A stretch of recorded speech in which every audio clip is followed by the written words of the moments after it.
Welcome, Sunday weekly warm-up warriors. Welcome into the exclusive Teach Better Facebook group. I am Brad Hughes, elementary principal and chief encouragement officer from Ontario, Canada. My co-host Ray Hewart, CXO of the tremendous Teach Better team. And our panel guests, our inaugural panel tonight on the weekly warm-up, we have Dana Curby, Dr. Neil Gupta, and Dawn Harris in the house. Welcome in, everybody. We are set for a fantastic panel, getting to know these incredible leaders and educators right where they are. And we're working on stakeholder communication tonight. We're hoping that you're leaving with practical takeaways to make sure that whoever you're communicating with, you can do that just a little bit better. Welcome to the weekly warm-up. We'll see you right after the break.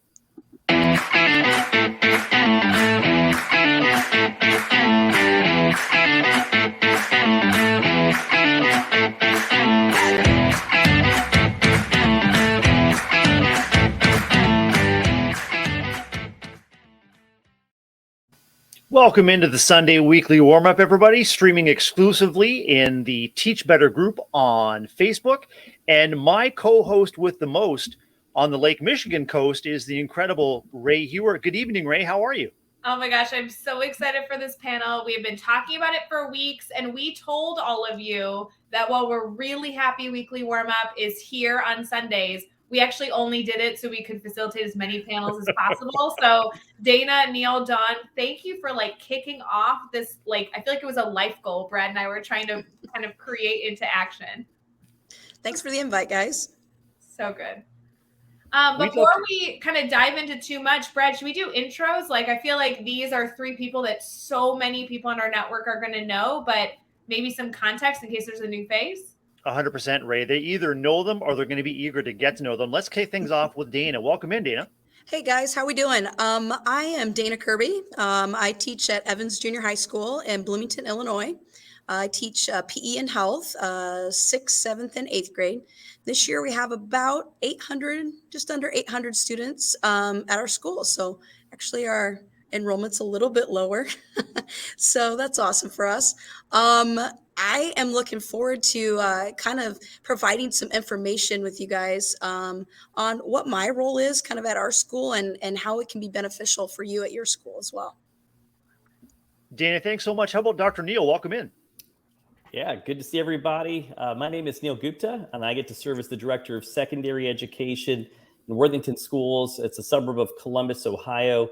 So I receive the middle schools and high schools in the district. And in my 8th year in this current district, it's phenomenal. I'm still pinching myself over it. I have served at state and national associations on different boards at different times. Right now, I'm not doing any of that. I'm just kind of enjoying my time in my district and been doing some consulting on the side and I got a chance to connect with educators in my state and then out of state also, either with presenting or consulting. Welcome and thank you, Dr. Neil. And Dawn Harris, welcome into the panel. Let us know who you are, where you are, and about the incredible work that you do. Absolutely. Thank you so much for having me. I'm excited to be here. Dawn Harris from Southwest Ohio. I actually teach in a small district called Franklin, Ohio at the high school level, educating in the general education setting, English language arts, but I also serve gifted and talented students as well. Serve on a number of committees within my district, specifically our PBIS committee, which I really enjoy working with our educators and our students, just improving the culture at school. And, we're really blessed this year. We started the year off strong. It's been so exciting seeing all of the different kinds of activities and programs that we're building for our students and just watching them thrive in that setting has been exciting. But I love writing and presenting. I'm author of Plan Like a Pirate, part of the DVC fam, so that's pretty exciting. And I spend a lot of time on social media with friends like you, just sharing all sorts of amazing things about my journey through education, and it's wonderful. I enjoy it. So thank you again for having me. Brad, we are so lucky to have all of these people here. We are talking stakeholder communication. We have so many perspectives, so many different roles, so many different elements of insight that we're going to be able to dive into today. Ray, I know that you and I are totally lit up about this opportunity to talk with Dana, Neil, and Dawn tonight. One thing I'd love to know from each of our educators is what lights you up about your current role? What delights you about going to work each and every day? Can we start off with Dawn? What delights you about your work? Oh gosh. I think honestly, just going in and seeing the kids' faces every morning, like just the very first period of the day, my kids are always like, "Oh, Ms. Harris, you are just too much already. It's too early." But within just a few minutes, everybody's fired up and excited and ready to go. And I think we are just so blessed as educators to be in an environment where we can just have that kind of influence over the young people who are in front of us every day and getting them fired up about learning. It's contagious. Like our enthusiasm is just something that we should strive to pass on every day. And for me, that's just the thing, just to be around people who love kids as much as I do and just sharing the joy of that with everyone around me. Is education the only field where we are really proud in the morning to be as obnoxious as possible for our students? Like I used to be in the hallways with Dana Curby in the morning, and the goal was to be as loud and energetic as early as possible. Is that not right, Dana? That is so true, which actually leads me into my answer to that question is the people that I teach with here at this school are absolutely amazing, and I get spoiled and I get to go to work with my friends every day. And that just kind of brings a joy for me. But I think it's also important that the kids see that. And so, Dawn, like you said, it really is about the kids, but at the same time, like I feel like sometimes they might not see that role model that they might have, or just that interaction. Like we do enjoy being here at work. It's not awful to come to every day. And so I really feel like they feed off that energy and that fuel. And it just is, it helps bring out the passion, I think, for being here and being surrounded by awesome people. Neil, are you having dance parties in the morning at 8 a.m. too? I see Katie Miglin's comment. Yeah. So I've got to admit, like this year, and again, this is my 8th year in this district. And so as a district level leader, my office is housed in the central office building. And I always make a joke that it's really just, really these days it's a laptop and a cell phone. As long as I've got those two things in my backpack, I travel anywhere. But really connecting with kids, I'll go to that, has been amazing, just to be in the hallways and connecting with kids. I mean, I'm talking about like being a hero on the first, you want to be a hero and like first couple of days of school, go help a middle school kid open their locker. Like you want instant gratification of like just this connection and bond for life. It would be right there. And then for as much energy as I think that I bring to the table and, our team, the new teachers that we've hired, are game changers. I don't know if it's the gray hair and the no hair that have kind of settled in for me. And I feel like I'm still relevant and I think I'm dancing, but I'll tell you, these, 20 whatever year old educators that have come into our district are just phenomenal. And they are just loving on kids and excited. And they're almost like a gang when it comes to hanging out with each other, going into the cafeterias to hang out with students, being at their games and cheering them on. And it's just a pride moment for me. Brad, as a principal, I'm sure you're seeing that a lot in your building. 100%. And it's something I'm reflecting on as I'm hearing Dr. Neal talk about this moment shared between middle schoolers and the principal over administrator over a lock or a locker. It really is those small moments of connection and interaction that over time add up to greater and greater trust, greater and greater affection. That it's those small moments that, cumulative together, develop the relationship and the culture within your building. And those little moments too of talking with and interacting with all of your stakeholders, every member of your school community ecosystem, all of us as educators have both a responsibility and an opportunity to grow those relationships, interaction by interaction, moment by moment. What's coming to mind for you, Ray? It's interesting. I agree with everything you've said. I love the thinking through the students, the people, the environment that educators create every single day in school. And I think that really lends itself well as we get into our discussion this afternoon about stakeholder communication, because this energy that fuels us, that brings our hallways to life every single day, then needs to be communicated out into our communities, out to our stakeholders, out to our parents, so they really understand the magic of schools. Where I live, there's a paper that comes out every week, and I intentionally don't get it because sometimes it's full of negativity, but somebody handed it to me this week, and it was just full of questions about the schools.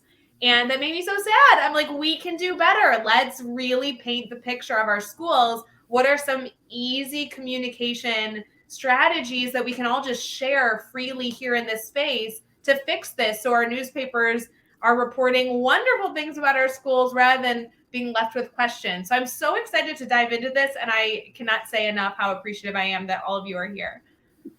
Ray, this is an awesome opportunity for all of us to dig into what it takes to tell our own stories, both as individuals in education, but also on behalf of our schools and our districts. Dr. Joe Sanfilippo and Danny Bauer will say and agree that if we don't tell our stories, someone else will tell them for us.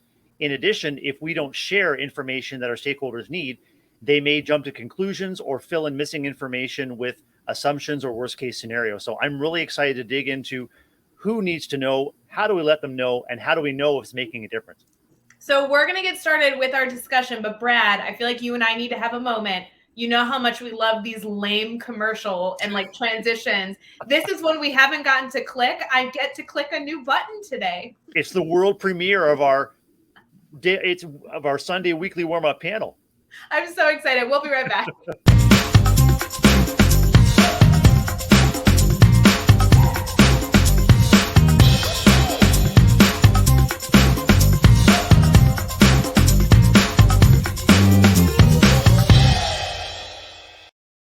Wow, welcome in, warm-up warriors. Ray, that was a winning commercial. There was the intensity, the urgency, there was the excitement of connecting with incredible guests like Dana Curby, Dr. Neil Gupta, and Dawn Harris, and of course, my co-host with the most, Ray Hewart. Ray, what is firing you up about the opportunity to talk about stakeholder communication tonight?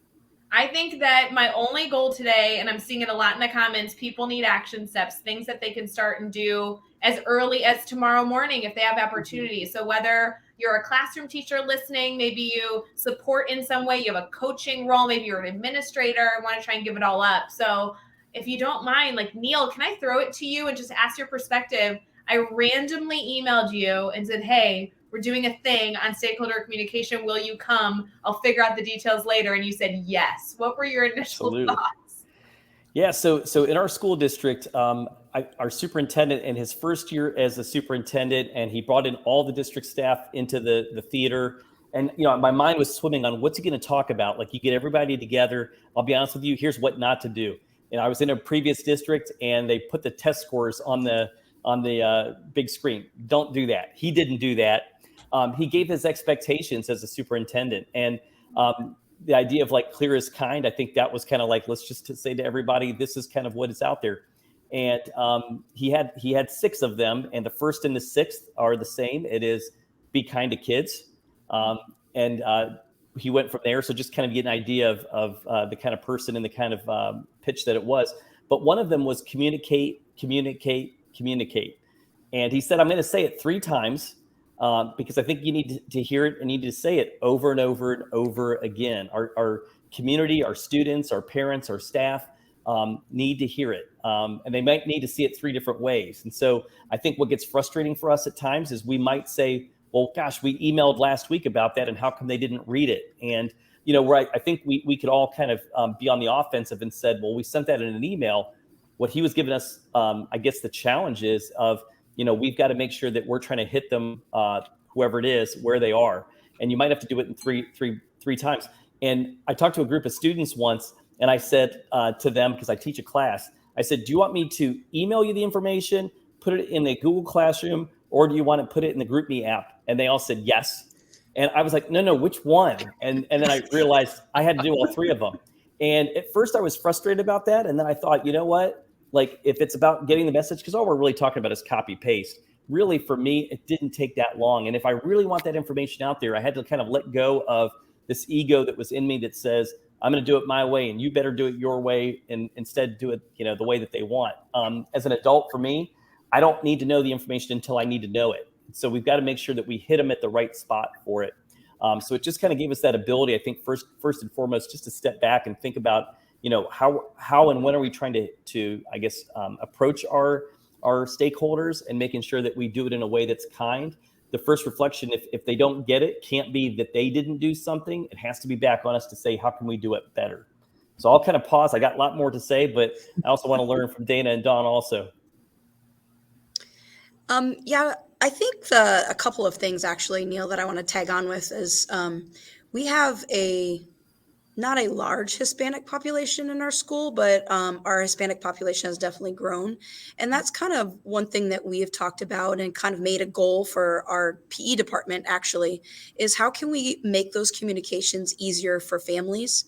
And making sure that we're reaching everyone and allowing parents to feel connected to the school and not disconnected, putting our face out there and allowing the opportunity, I guess is the big word, for them to ask questions and feel comfortable asking questions. And like you said, Neil, all those communication pieces are great, but when is it occurring? And I think that right there is very key to being effective in what we're trying to accomplish. Are we giving the information ahead of time, or are we reacting with that information because we missed the boat, right? Or whatever the case was. But I think it's important that communication for sure, and when is huge for us. I love this connection and add-on between not only this challenge of 3, which I think is a great reflection, then this challenge of the how, the modality in which you present the information. Now we're blending in language as a way to incorporate, making sure that you reach everybody. These are really good checkpoints to not only add into your week this week, but months from now to say, have I shared this 3 times? Is it in multiple forms? And did I make sure that the language I use reaches the people that are part of the audience that needs to hear this message? John, what are your thoughts on that? Yeah, I'm listening to Dana and Neil, and immediately these connections are coming to me. As a classroom teacher, parent communication and making those connections with parents is really key. And so I think about timing and technology, right? In real time, when I'm in the classroom, I want parents to know what is going on every time something's happening in the classroom. And the really great thing is we have so much technology that can assist us with that. So, you mentioned, Ray, things that teachers can do tomorrow.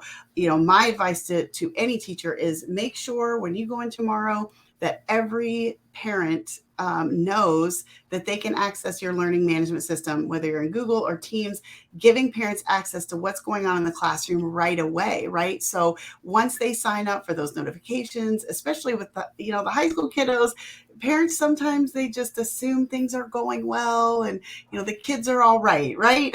But sometimes they're not, and parents need to kind of have an awareness of what's happening in the classroom because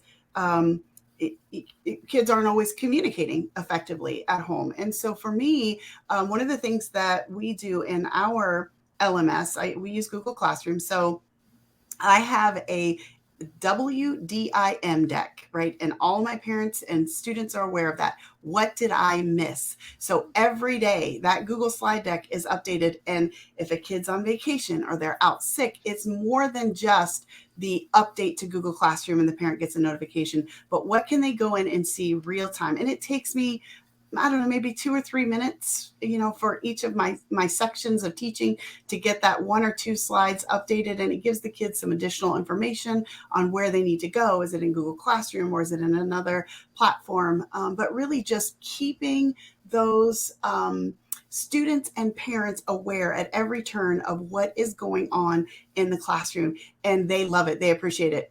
At some point, about 2 weeks into school, kids are missing. What did I miss yesterday, Miss Harris? And I look at them and they're like, it's in the WDIM, isn't it? Yes, it is. Go there. Parents can go there. The kids can go there. But it's that real time using technology to communicate and connect with both parents and students, giving them access to everything they need in the moment. Dawn, I just want to chime in real quick. I really appreciate the fact that you're putting that out there for high school kids. Yeah. I think, we want to use the post-pandemic, right? However that looks, right? But I think that you're right. I think kids have relied on technology because of that, and parents as well. And to think that just because we're older, our executive functioning skills are there, what that's a long reach, I think. And so I appreciate the fact that you're putting that out there for high schools as well. So one thing to also kind of say, which I appreciate that's embedded in this WDIM, is that the student felt comfortable by coming up and asking you, what did I miss? And I know that you created a place for it, but if we just kind of put right there, like your approachability matters. Like I feel like, again, if people aren't asking us questions, then we have to, again, kind of either say, gosh, man, I am really clear. I am amazingly clear. Like, oh, I'm the best in the world.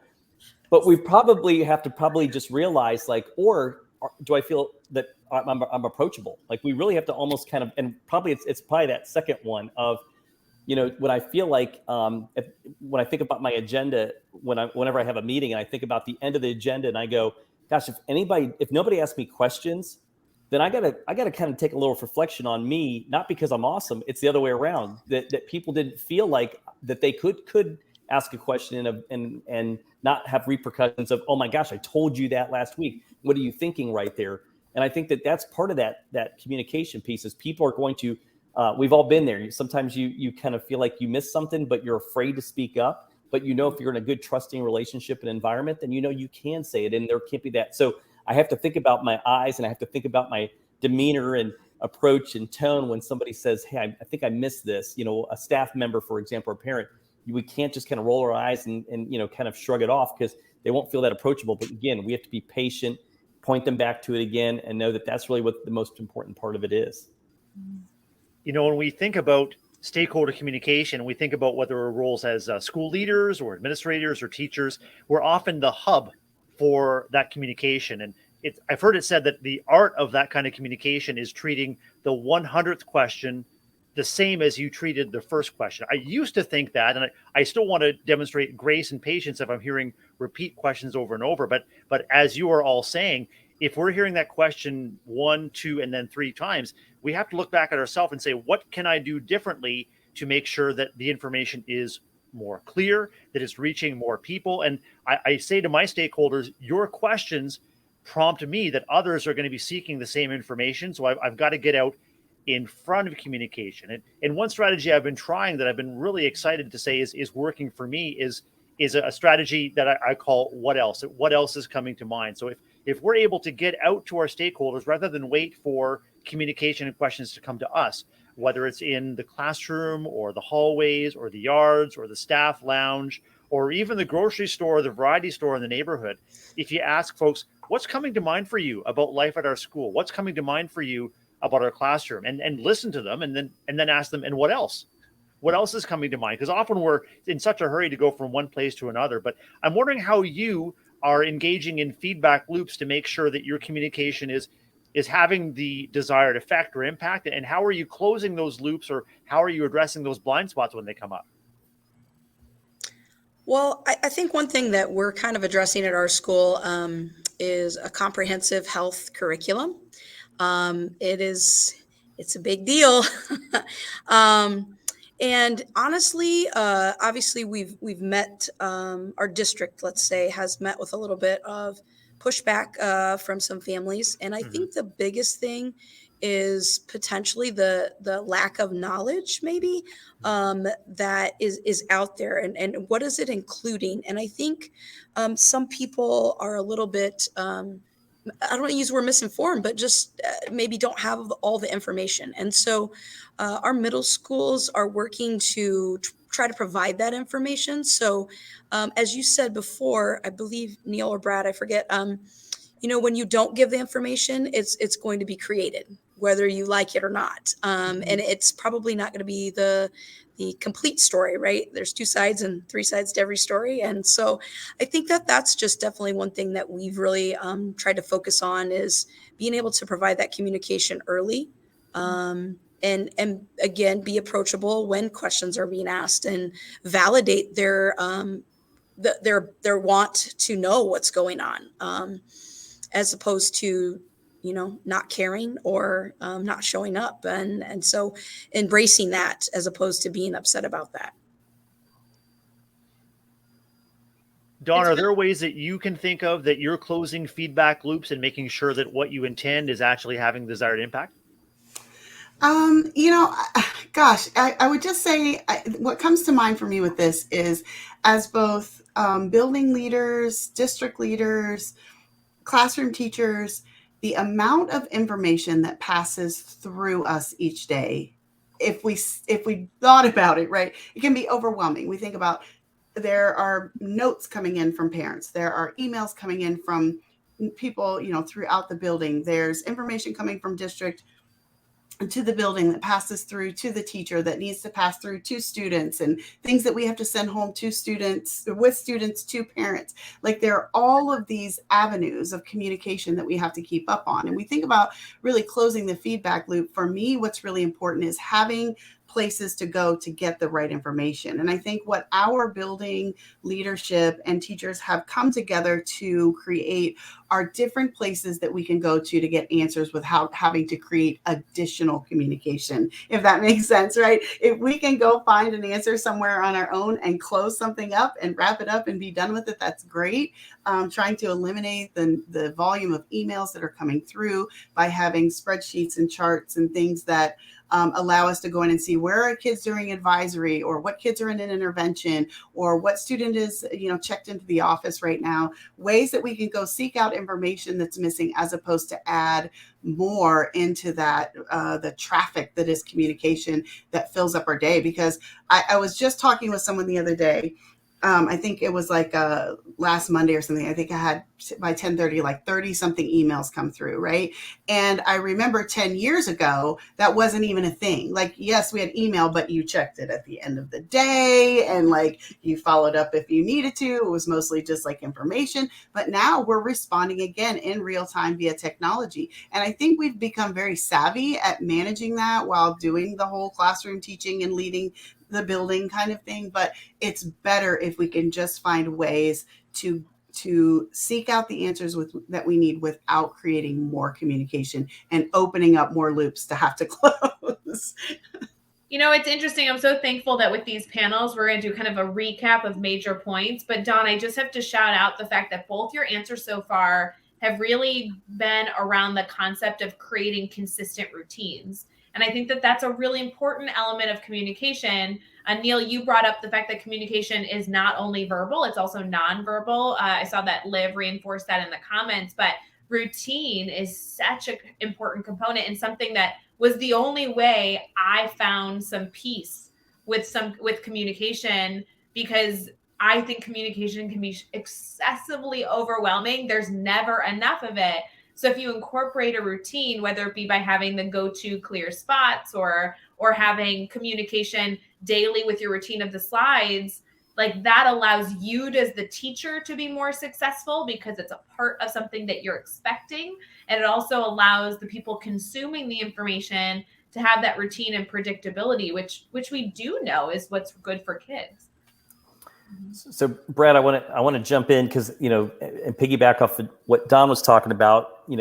I remember that question being posed as far as what's the best communication tactic, strategy, whatever. And I was part of a Twitter chat, and everybody was giving their app ideas, right? Use this app, use GroupMe, use this. And finally somebody said like F2F. And then somebody was like, oh, that's amazing, F2F. So I'm like looking for like the app. I'm like, where's F2F?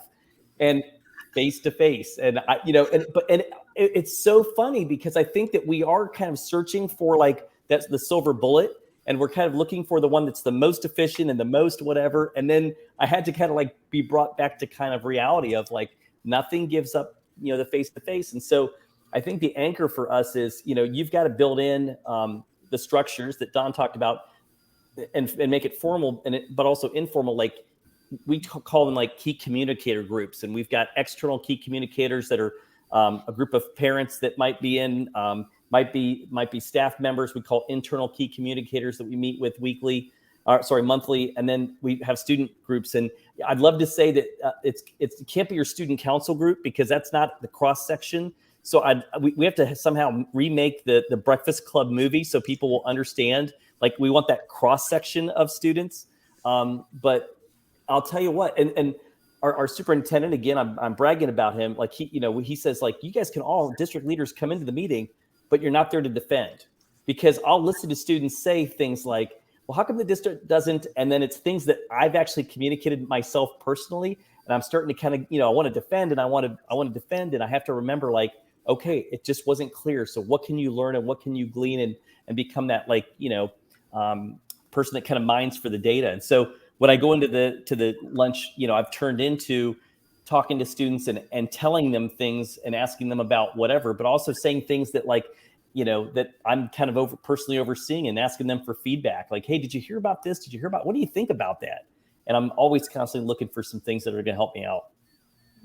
Ray, when I think about stakeholder communication, and maybe our listeners and viewers and other educators, we often think about people outside our organization, whether they're parents and caregivers, maybe they are people we report to or they report to us. But what I am just loving about a discussion with Dawn, Dana, and Neil tonight is that each of us is centering students as the key stakeholders in any communication. Let's face it, when we're teaching, when we're interacting with kids, what better stakeholder communication can we create than developing those relationships where kids know that we're approachable and that they matter to us, and in turn we will matter to them. I mean, who is going to speak on our behalf as far as what's going in on our classrooms and hallways and libraries and campuses better than the kids that we serve? So I'm just so heartened to hear that stakeholder communication doesn't have to be home and school or home and district office, or staff to staff.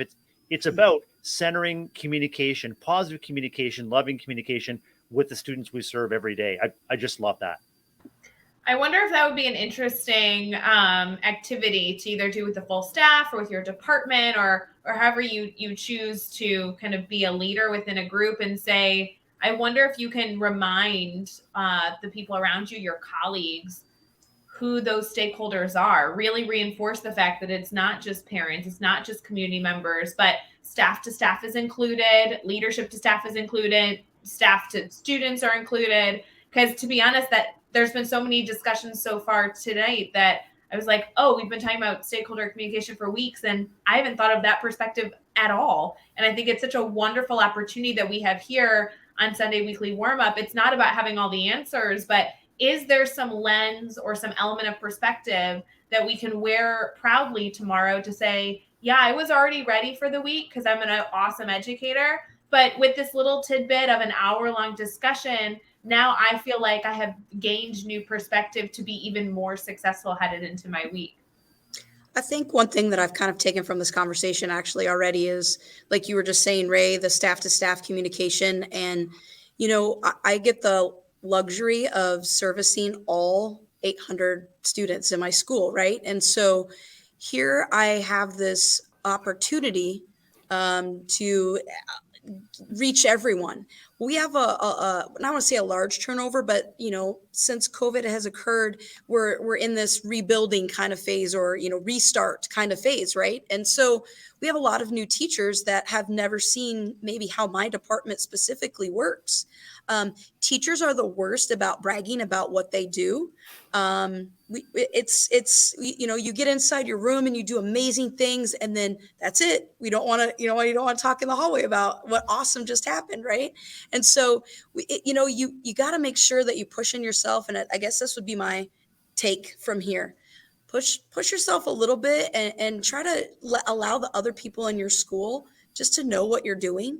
And allow them to, kind of be a part of that. Allow them to be able to help celebrate what you're doing. And again, as I say, I get the pleasure and luxury of being able to teach and communicate with all the students in the school every single day.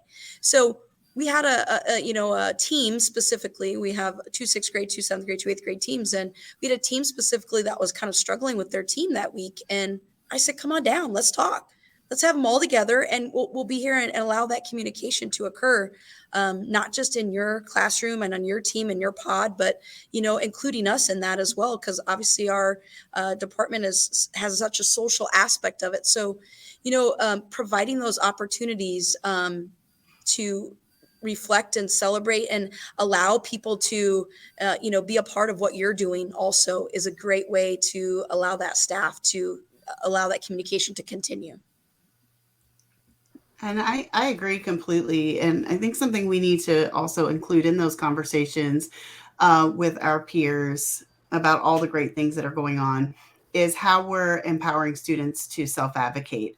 Self-advocacy is huge. When we start talking about how to teach kids to advocate for themselves and for others, and we talk about communication, you think about all of the things that kids need in a day from us, from each other, from building leaders, from their parents.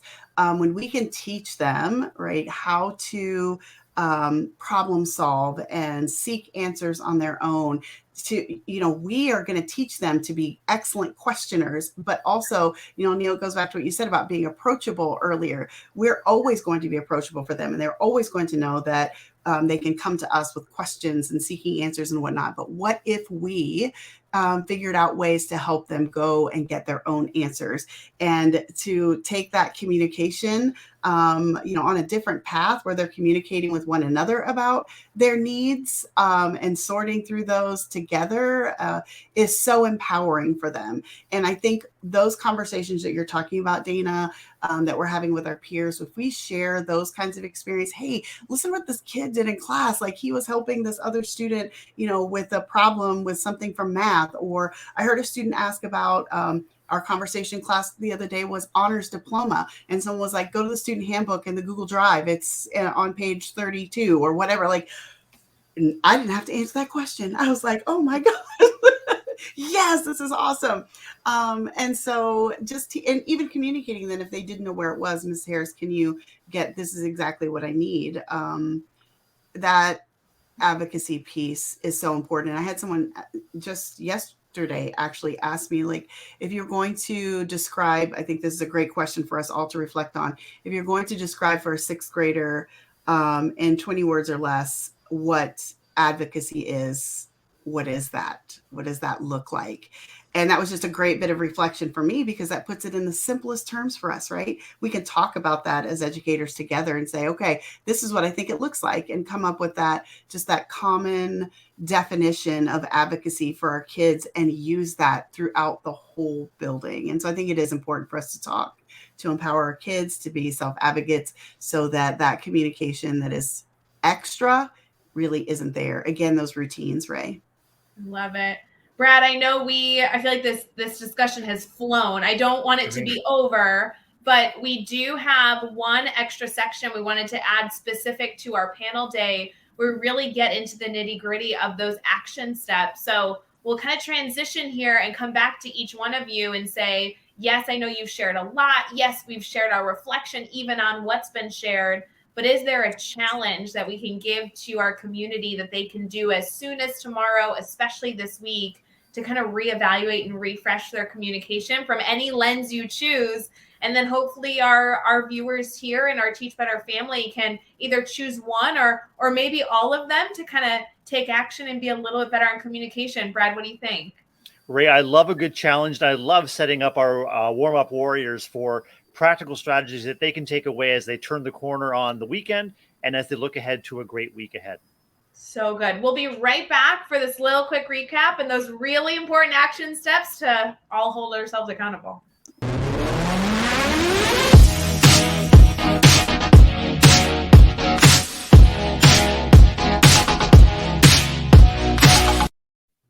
You are with the Teach Better Sunday weekly warm-up streaming exclusively with the one, the only teachbettergroup.com on Facebook.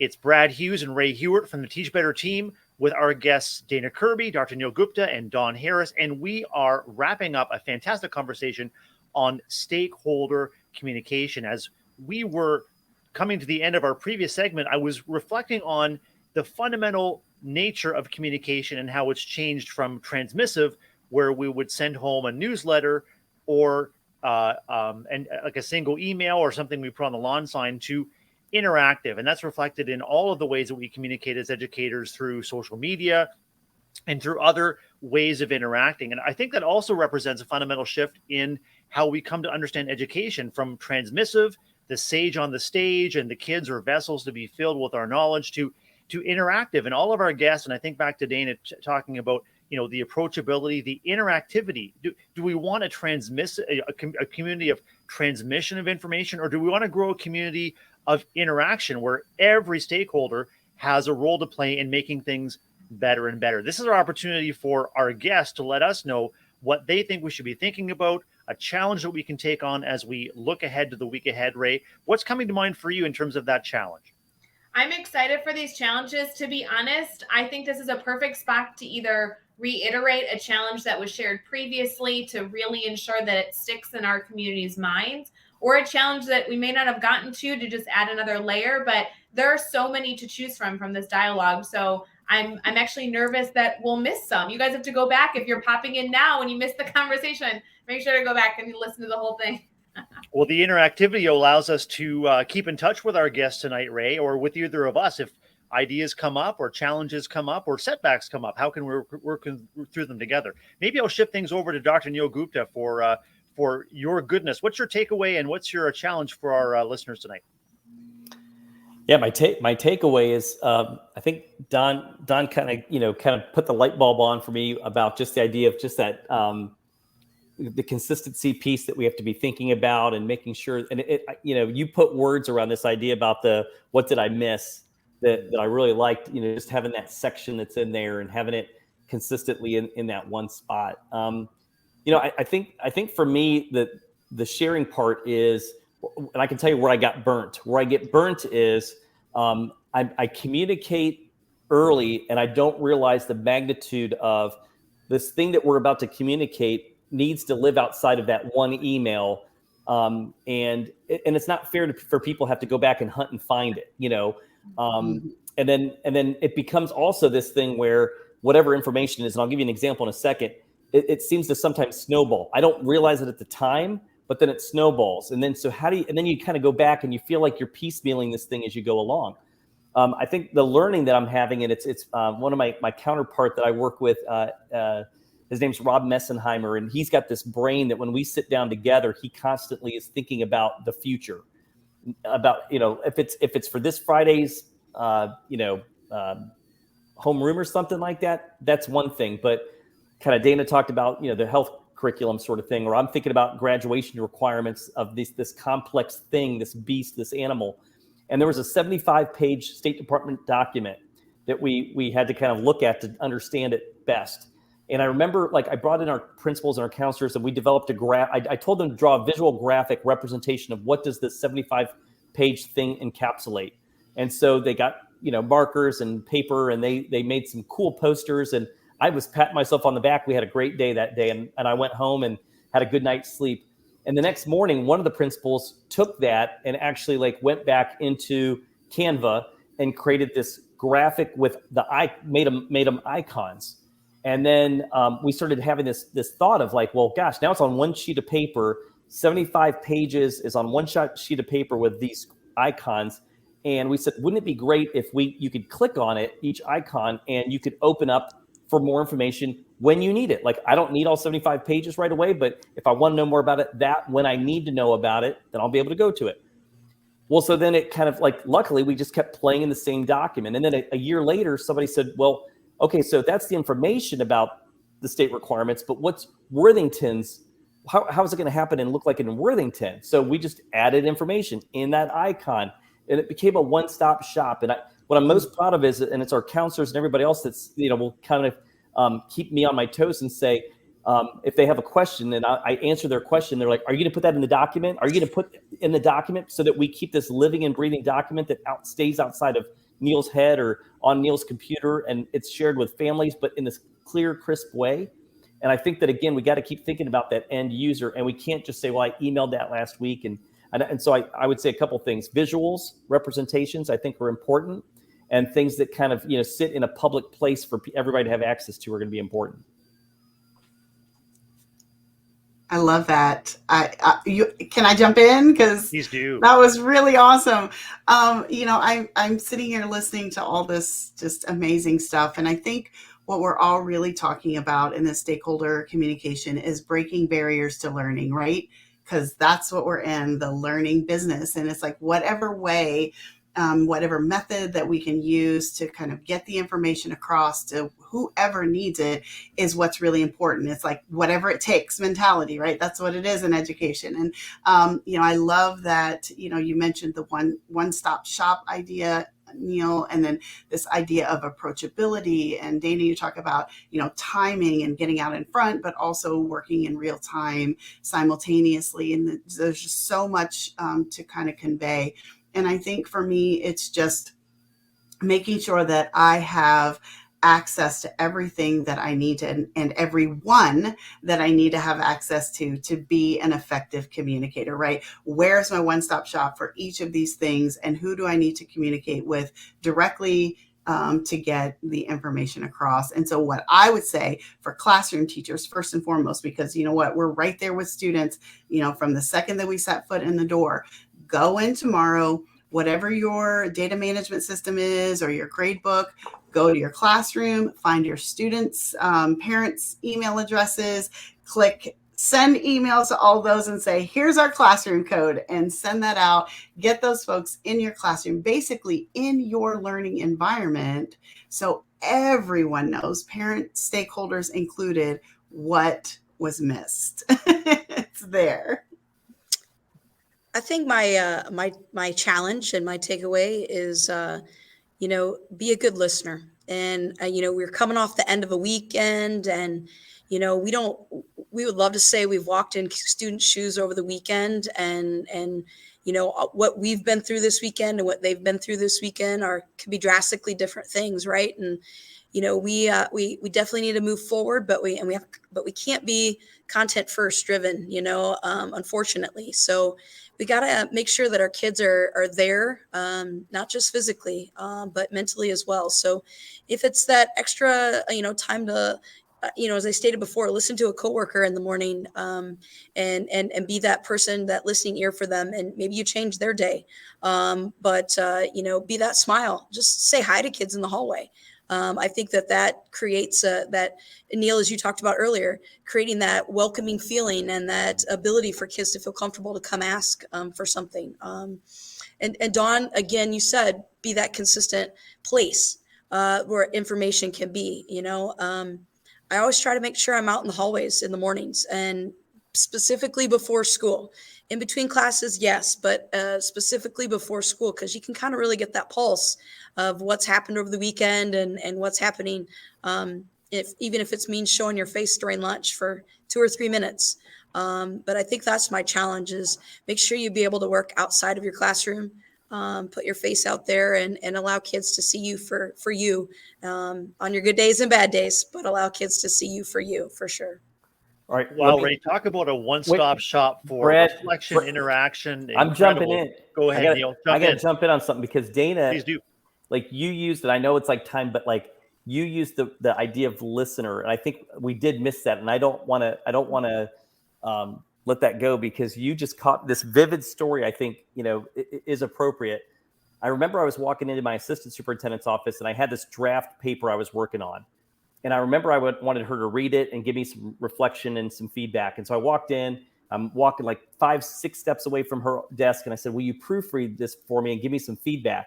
And she, as I'm walking towards her, and I'd spent like 3 hours on it, and I was like 5 steps away, and she said, "Who's this going to?" And I said, "The principal's." And she goes, "Okay." She grabs the piece of paper and closes her eyes. Like, I'm like, "What is she doing?" I thought she was going to read it. She's like, "Okay, it's a week before Thanksgiving break. I'm trying to just get through this, certain week. I just had parent teacher conferences. This is happening. This is like she was transforming into the reader of what is going on. And then she starts opening up her eyes, and I snatched it out of her hand, and I said, "Nope, this can wait until after Thanksgiving break." And, and she was shocked by it. And I said, "You really helped me out right there. Like, timing's important, listening's important, empathy is important of where our people are." And I think you gave me that story as you were kind of sharing, and I appreciate that. Ray Hewitt, what's coming to mind for you as we wrap up this incredible panel discussion on stakeholder communication? Do you have a challenge, or do you have a moment of reflection to share?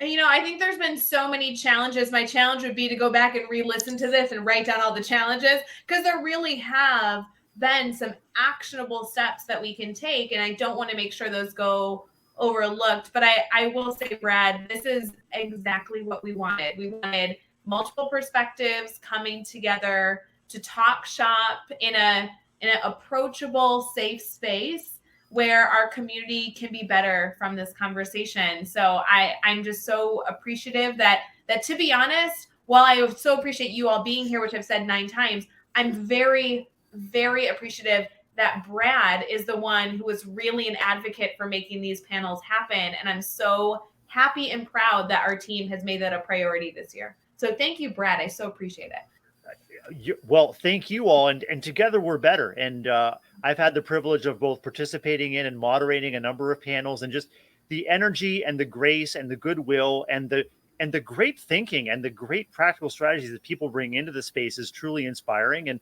this is why we're here, is to get better and better together, to learn from one another, and also to act as critical friends for one another when times are tough. So this has been wonderful to welcome Dawn, Dana, and Neil into the space. We wish you a fantastic week ahead, and we have successfully getting our warm-up warriors ready for the week of wonderful communication and helping to remedy the Sunday scaries with some practical advice, right? I love it. Friends, do not forget, in our Teach Better community, the Teach Better conference is coming up here in literally just a few weeks. I'm going to try and not like vomit as I say that. We're ready. But if you haven't registered, we are like just at that cusp where I'd hate for you to miss out, but tickets are selling quick. So please make sure you do that. A lot of the conversation, not only here on the screen, but in the comments, I had people that are going to be all together to speak at this event and network at this event. So if you are not only eager to be a part of our Teach Better community at the event, you'll also be able to learn from these incredible minds. And do not forget, after we wrap this all up, you will be able to share this conversation on Facebook, YouTube, Twitter, Twitch, and LinkedIn on Monday night, and also follow these incredible educators on social media. So there is more to come. Thank you to everybody again for joining us, and we'll be back next week for our Sunday weekly warm-up. Bye, guys.